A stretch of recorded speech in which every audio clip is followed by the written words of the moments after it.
For more than a decade, the African American Health Coalition watched as its volunteer efforts turned into a movement to improve health and save lives among African Americans in Oregon. The once volunteer organization based in Portland is now a professional, community-based, multi-million-dollar nonprofit organization moving full force to make Portland's African American community the healthiest in the nation. What we're really doing, I think, most effectively is listening to the community and letting them tell us what they're willing to do. You know, you can have the best program, the best design program in the world, but if the community doesn't buy into it, or if they're not connected to it, it won't be effective. I have to meet people on the road where they are, and as a physician, that's a big part of my approach to patients. And I think the coalition does the same thing. It goes in and it looks at the needs of the community. It makes a needs assessment. It asks people what kinds of services would be helpful to you. How can we really impact your health? And that's where we go. The work of improving health among African Americans is a challenge when you consider the statistics.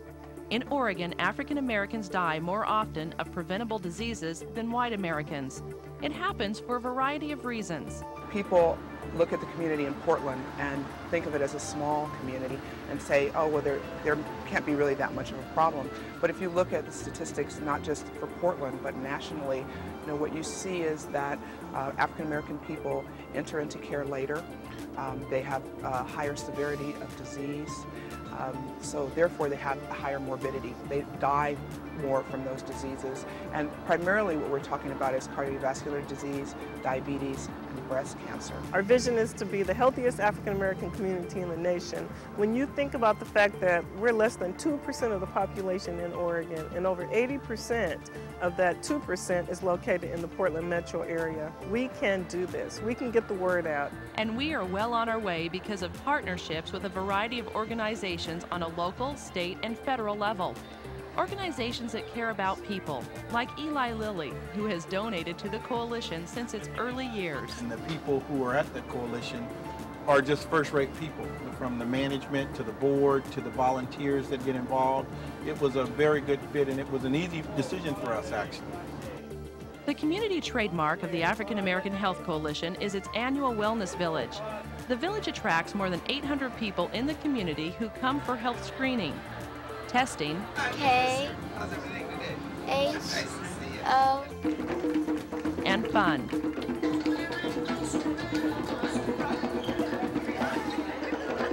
For some, it's the only time of year they see a doctor or gather life-saving information that changes lives. The #1 killer of African Americans in Oregon is cardiovascular disease. To drive down those deadly statistics, the first annual Wellness Within Reach Walk was born in 2003. Hundreds took to the streets to promote better health among African Americans, and many pledged to improve their lifestyles long term. You know, I'm so happy I'm able to do it, and I do have the health to do it, and I'm going to support this in every way I can. The African American Health Coalition recognizes the need for ongoing programs outside of once-a-year events. That's why it asked the community what it would take to get community members to stick to long-term health goals. They set a free exercise program close to home that catered to their population, and that's what they got. 2, 3. It's the Wellness Within Reach Mind, Body, and Soul program, and it's thanks to a federal grant called REACH, or Racial and Ethnic Approaches to Community Health. I guess the most exciting aspect is that people are taking a hold of this thing, and it's not just a program. We thought it was just a program. What it's starting to become is a movement. It started out small, but it grew rapidly. Within a week, it was really folks coming in from everywhere. In fact, there was no place to park. This is probably one of the largest classes that I've had in the last, since in the late 70s. So that showed me right there that this is what we needed. You know, the fact that it's free, like you said, accessible, and we just have good support to get it done, and the advertising was good too. For Audrey Holt, a mother of 5, this class has boosted her confidence and made her into a community example of healthy living. And not just for me, but for the elder women and men. We had a gentleman who was 80 years old in the class, and I just applauded him. I said, if he can do it, my God, I know.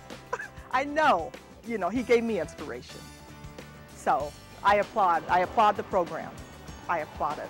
From 21 years old to 87, folks are just saying, I feel better about myself, I look better, and I feel like I can go on, I have hope, and that all stems from feeling better and doing better physically. I'm seeing consistency, I'm seeing where people are getting results, like one lady in the class in particular, she lost already 20 pounds, and that's just only through exercise.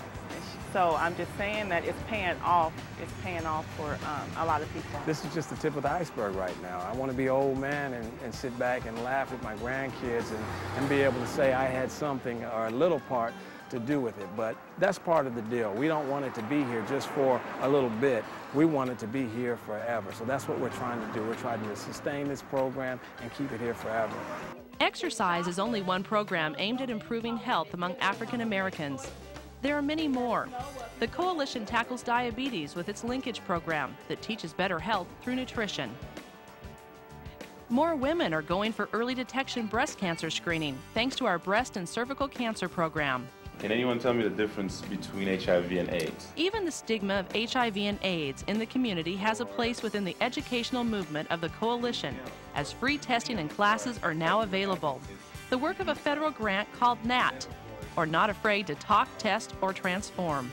I love that the Coalition is so broad, that under healthcare, you can be looking at anything from HIV to addiction to mental health to diabetes, and that it's all-encompassing and community-based. I was just attracted to it and actually just honored to be asked to be part of it. The Coalition movement to improve African American health by first listening to the community and then giving them the life-saving programs they asked for is paying off. Not only are the programs full and successful, this effort has won the Coalition media headlines both in print and on the airwaves. The new program aims to keep Portland's minorities looking as good on the inside as they do on the outside. Well, most of us talk rather openly to our hairdressers. Well, now that open line of communication is being tapped to help educate local people about the dangers of heart disease. Especially if you're taking good care of their hair, they really trust you. Building on that trust, Darlene will soon offer her clients a new service. She's being trained by the African American Health Coalition to speak to her customers about heart disease. Today, the African American Health Coalition held its first annual Wellness Within Reach walk.